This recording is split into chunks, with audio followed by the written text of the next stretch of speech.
박수종의 뉴스 정면승부.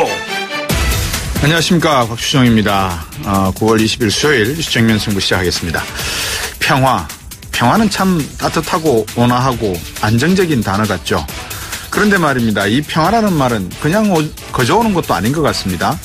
서독과 동독의 평화는 분명히 힘의 우위에 있는 평화였습니다. 우리 언론사의 한 워싱턴 특파원이 미국의 심장부 워싱턴 DC에서 휴전협정의 평화협정 전환을 얘기하고 강조했습니다. 깜짝 놀랐습니다. 이게 중국과 북한이 하는 얘기거든요. 우리 모두 평화협정, 그러니 뭔가 좀 평화스럽게 될 것 같이 느껴지십니까? 리처드 하스 미 외교위원장 말처럼 정말 대화밖에 방법이 없을까요? 대화해야죠. 대통령께서는 아마 미국의 오판을 막기 위해 미국도 무기도 사주시고 트럼프 대통령 달래고 오르고 바쁘실 겁니다.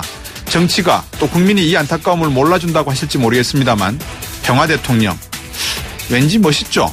한반도를 중립국으로 만들고 주한미군도 철수시켜버리고 북미 간 외교관계도 수립하고 왠지 진짜 멋있는 나라가 될 것 같지 않나요? 어제 천둥소리가 관악산에 울리니 식당에 있던 분들이 이런 얘기를 하더군요. 전쟁 났나? 아직도 북한을 믿으십니까? 뉴스 정면승부 시작하겠습니다.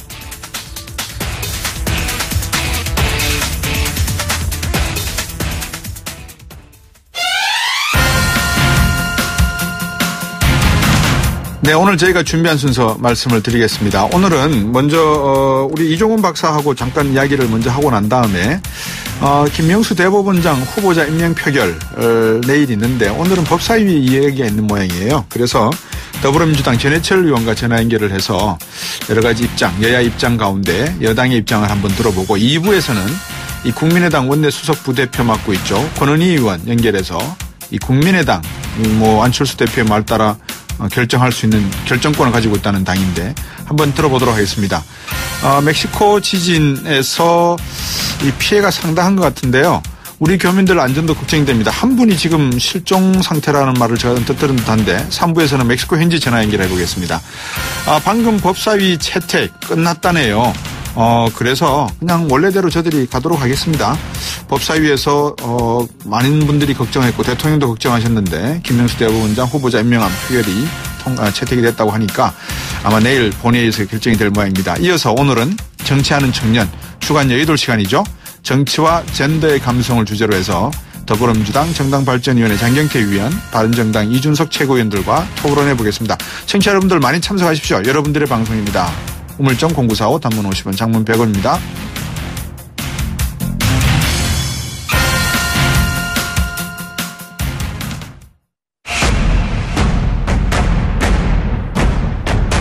곽수종의 뉴스 정면 승부.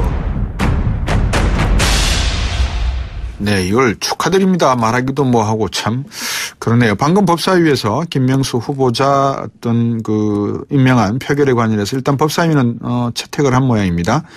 여당 측 간사를 맡으셨던 분인데 이번 국회 인사청문회 특위에서 더불어민주당의 전해철 의원 전화 연결했습니다. 안녕하십니까? 예, 안녕하십니까? 예, 이거 축하를 드려야 된다 해야 될까요? 참 어색하네요. 예, 그렇지는 않고요. 예. 법사위는 아니고 이제 인사청문 특별위원회 특위에서. 특위에서? 예, 조금 전에. 예. 일단 보고서가 일부 이론이 있었지만 보고서가 채택이 되었습니다. 다행이지 않습니까, 그래도?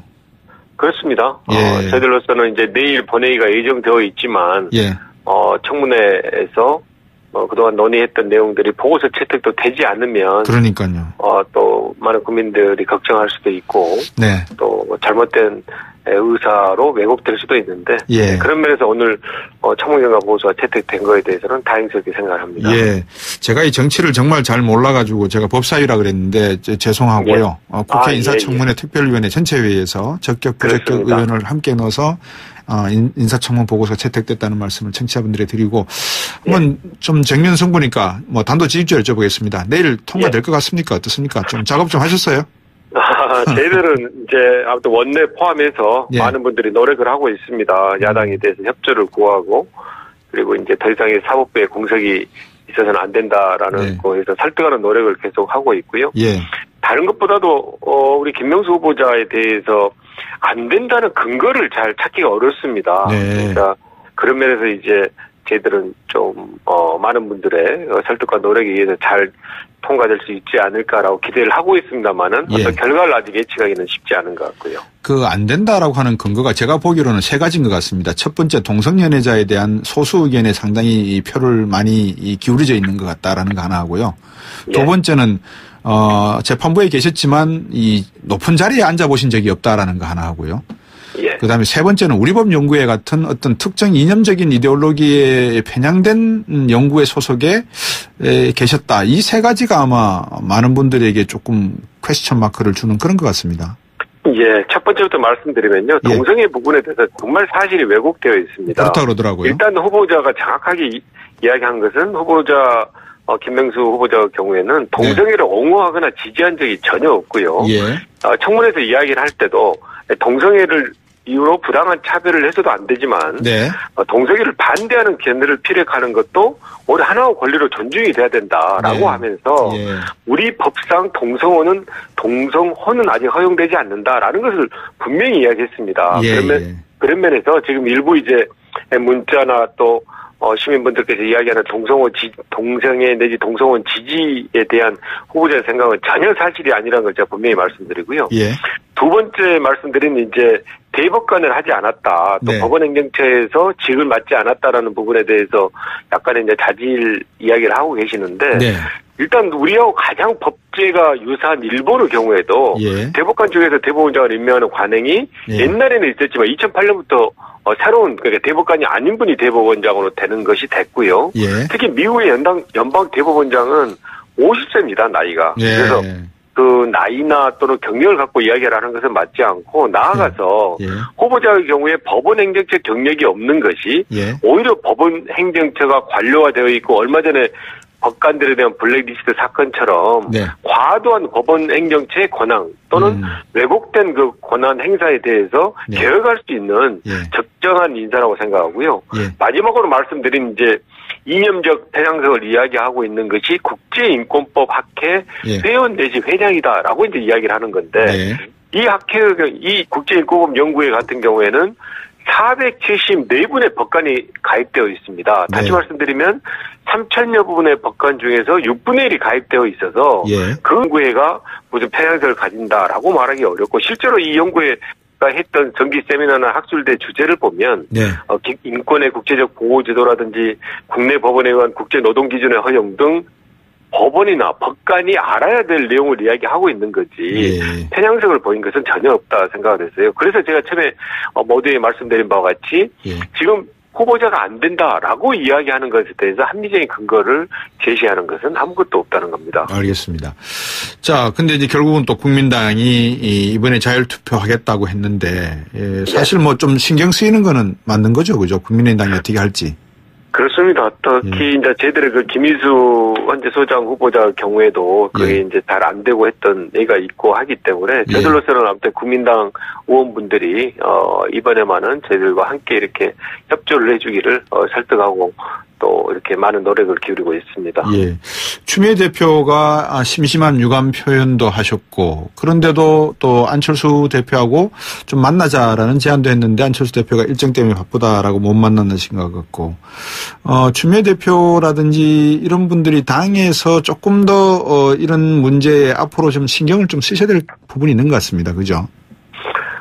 그렇습니다. 그리고 이제 기본적으로 현재 국회 또는 이제 정당의 구성이 4당 구조지 않습니까? 그러니까 이 4당 구조라는 현실을 인정을 해야 됩니다. 그러니까 충분하게 야당에 대해서 협조를 구할 것은 협조를 구하고 또 때로는 상당한 양보를 해야 될 부분은 양보를 해야 되고 그것을 현재 4당 구조 하에서 그냥 국민들의 지지라든지 또는 저희들이 일방적으로 이렇게 하는 모습들은 적절하지 않고요. 충분하게 협치의 자세를 보여야 된다고 생각합니다. 다만 이제 인사라는 것은 이렇게 무슨 딜을 하거나 거래의 대상은 아니잖아요. 정책이나 입법 같은 경우에는 서로 양보하고 타협을 해야 되겠지만 이제 이런 인사 같은 경우는 전체가 되냐 안 되냐는 문제인데 이번 김명수 후보자 경우에는 말씀드린 대로 확실한 하자나 또 안 된다는 근거가 분명하지 않기 때문에 이런 경우에는 저는 야당이 좀 협조해 주는 게 맞다라고 생각합니다. 예. 어제 박상병 교수하고 노동일 교수님하고 이제 그 동상이몽 프로그램을 진행하다가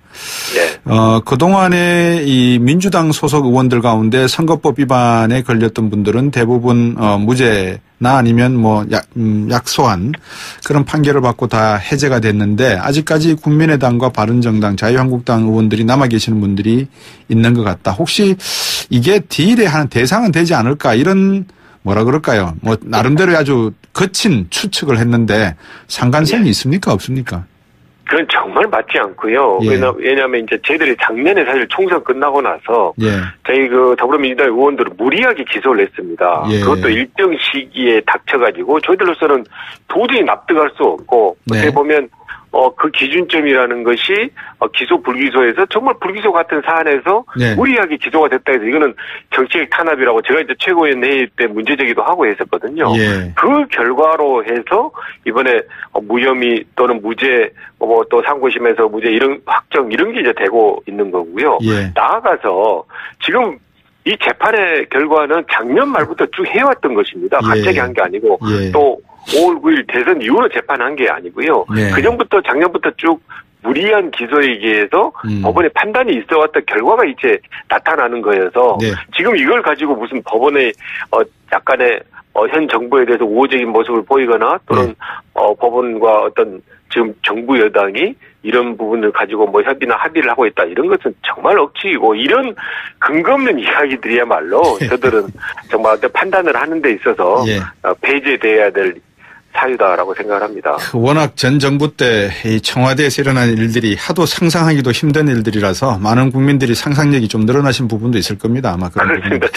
맞습니다. 우리 전해철 의원 그러면은 소위 말해서 저희들이 삼철 의원 가운데 한 분이시지 않습니까? 요즘 어떻게 문재인 대통령의 이렇게 외교 행보라든지 정책, 일자리 문제가 가장 큰 관심사였는데 다음 현안 넘어가기 전에 가볍게 한번 여쭤보려고요. 어떻습니까? 옆에서 지켜보시니까 문재인 대통령이 어떠신가요? 하루 일정이?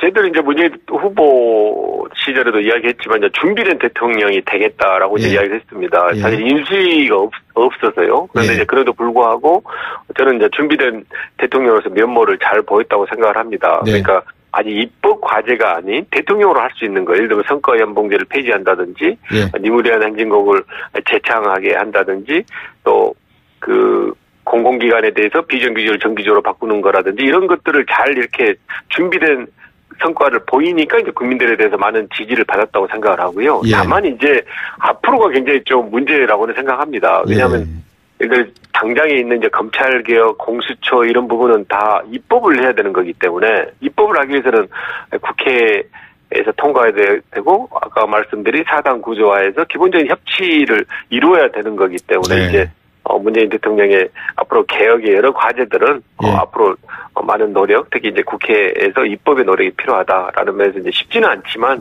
지금까지 잘해왔던 것처럼 계속 그런 자세와 또 그런 노력을 한다 그러면 잘 될 수 있다고 기대를 하고 있습니다. 국민의 기대가 85%까지 갔던 적이 있습니다. 반드시 이 부분을 좀 신경을 써주시길 부탁드리고요. 현안으로 들어오겠습니다. MB 블랙리스트 요즘 논란되고 있지 않습니까? 문성근 씨 뭐 비롯해서 뭐 김보화 씨인가요? 뭐 개그우먼인가? 이명박 전 대통령이 직접 검찰에 또 고발한 이명박 전 대통령을 직접 검찰에 고발했던 박원순 서울시장 이런 말을 했습니다. 제가 아는 정치 보복은 이명박 전 대통령이 노무현 전 대통령에게 가한 것이다. 사실입니까? 진실입니까?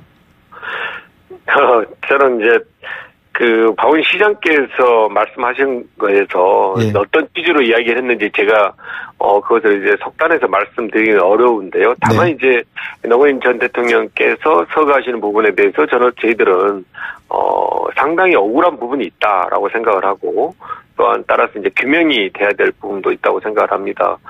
현재 국정원에서 아마 국정원 개혁 TF에서 조사 내지 확인 중에 있는 걸로 알고 있는데요. 예를 들어 논두렁 시계와 관련해서 과도한 이렇게 공격을 하거나 또는 여러 맞지 않는 사실을 가지고 이렇게 여론을 호도한 부분이라든지 이런 부분에 대해서 이제 국정원 개혁 TF에서도 하고 있지 않습니까? 이런 예와 같이 저들은 또 상당 부분 규명해야 될 부분도 있다고 생각합니다. 저도 기억하는 게 고 노무현 대통령의 장례식장에서 한 분이 일어서셔서 이명박 대통령이 헌화하려고 할 때 살인마라고 외쳤던가요? 그 장면이 생각이 나는데 많은 노무현 대통령을 따르고 좋아했던 국민들 또 많은 정치인들 중에서는 분명히 그런 이명박 전 대통령에 대한 어떤 과잉 좀 지나친 그런 부분이 있다라고 믿고 있는 거 아니겠습니까?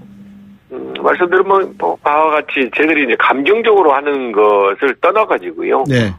실제로 규명돼야 될 부분들 또 사실 왜곡되어 있는 부분들에 대해서는 예. 저는 기회가 되는 대로 그 실체적 진실은 밝혀져야 된다고 봅니다. 알겠습니다. 자꾸 원론적인 말씀만 하시면 네, 역시 예, 내공이 어느 정도 있으신 것 같아요. 보통 그냥 그렇게 생각합니다 이러시면 참 좋으실 것 같은데. 공수처 관련해서 한번 여쭤보겠습니다. 짧게. 권성동 위원장 화가 나신 것 같아요. 요즘 당신 주변에 일이 터지니까 공수처 설치를 반드시 막겠다 입장인데 어떻게 보십니까? 저는 공수처야말로 정말 꼭 돼야 될 일이라고 생각을 합니다. 예. 그러니까 권력형 비리 근절과 검찰 개혁을 위해서 필요한데요. 특히 이제 검찰 개혁에 대해서는 국민분들이 많이 이야기를 합니다. 지난 시기에 있어서 검찰에 좀 왜곡된 모습들도 있었고 또 기소와 수사를 사실상 독점하고 있는 부분에 대한 많은 문제제기가 있었는데 예. 그 검찰 개혁에 대한 이야기는 늘 참여정부 때부터 10여 년 전부터 이야기를 했음에도 불구하고 예. 큰 성과가 없었습니다. 예. 그것을 안 됐던 이유는 이제 제도적인 개혁이 안 됐던 거에서 이제 그런 성과가 예. 없었는데요. 예. 그 제도적 개혁의 하나가 예. 공수처를 만드는 거여서 저는 예. 이번만은 그 고위공직자 비리수사처 공수처가 반드시 설치돼서 예. 검찰 개혁을 그동안 열망하고 또 이야기했던 분들에게 예. 그 기대를 부응할 필요가 있다라고 생각합니다. 네, 오늘 말씀 잘 들었고요. 자주 좀 전화 연결을 해주셔서 좋은 말씀 좀 들려주시면 고맙겠습니다. 예, 그렇게 하도록 하겠습니다. 예, 감사합니다. 예, 감사합니다. 네, 더불어민주당 전해철 의원이었습니다. 입으로 오겠습니다.